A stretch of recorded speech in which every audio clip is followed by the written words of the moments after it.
guys, it's room design time again. Oh wait, sorry.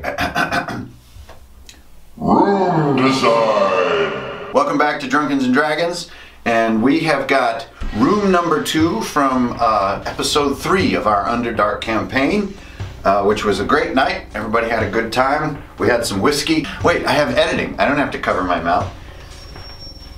Okay. The second room of episode 3 was called the Shattered Stair.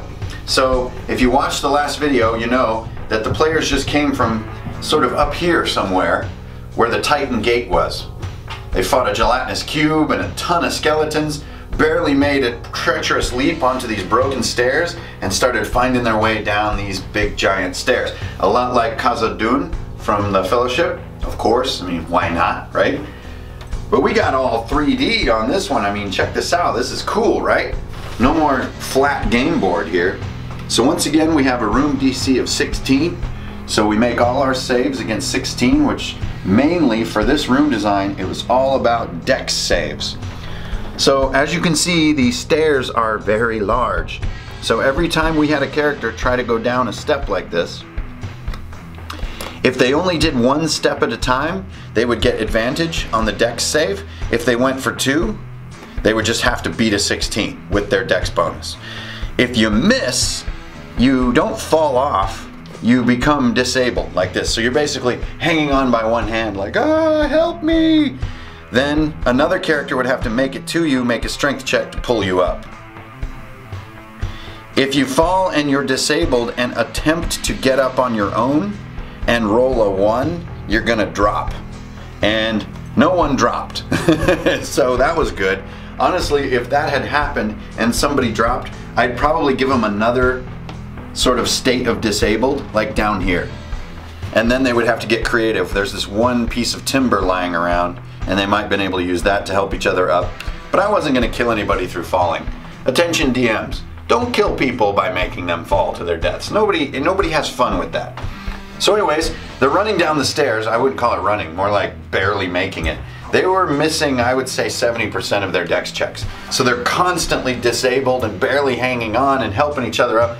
The sense of danger was fantastic. Okay, where's the timer? Where's the threat, you ask? Hanker Infernail, I thought you knew how to do room design. Well, I have just the thing for you. So when they entered the room, there was a strange, unnatural wind. The wind first blew up like, then there was a long pause, and then it would blow down. A big bizarre breath of the earth in the deep. So what is that, they're wondering, but before they could figure it out, the skeletons, remember there's an army of skeletons up here. They started trying to make the jump, woohoo, like this. So the mechanic I used for the skeletons was every round that it was my turn as the DM, I would roll 1d4. If I rolled 2 or less, 2 or 1, then the skeletons would miss and tumble into the abyss. If I rolled a 3 or 4, then 3 or 4 skeletons would make it across and begin to work their way down with the same dex checks.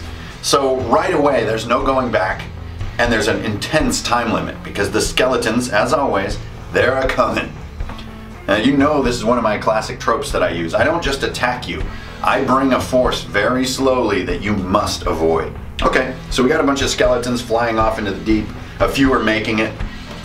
The wind blows up, and then the wind blows down while they're trying to make it along these stairs.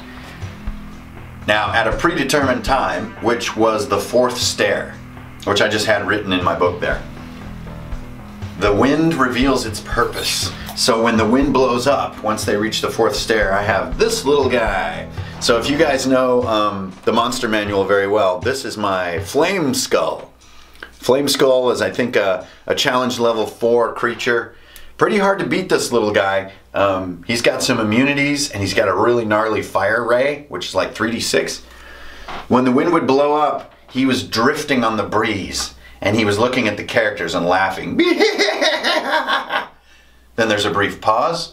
And then when the wind would blow down, he would pick a random stair, just using a die roll, a 1d12. And as the wind blew him down, he would breathe fire all over that area. Our character Florian was freaked out by this. He did not like this thing. He's like, what the hell is going on in the Underdark with these weird creatures? The amazing thing is that I don't think even once the party was hit by the Flameskull. So at one point, the Flameskull was breathing, like 3 of them were down here where nobody was. Then the party starts working their way down here.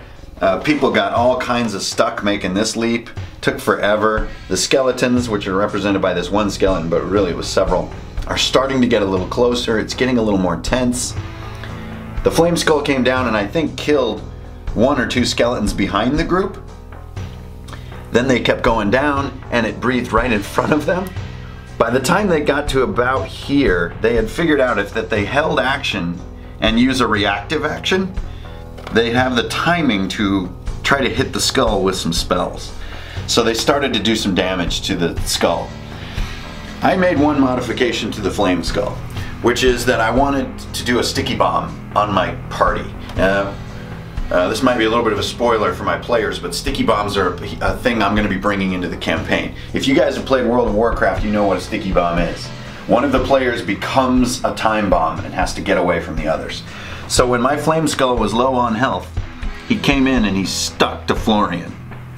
Now I'm pretty sure it was Erich who stabbed the thing, and he had a 50-50 chance of it either sticking to him or tumbling into the deep, and he rolled well. It tumbled over here and exploded. So they barely survived that. Then the brothers, which are the Underbottom brothers, they started helping each other out because they were just having a hell of a time, and eventually we made it. Whew, this was crazy. I know that the mechanics of the room seem pretty simple compared to my usual standard of complexity, but I have to say, as DMs, don't underestimate the power of the feeling of vertigo.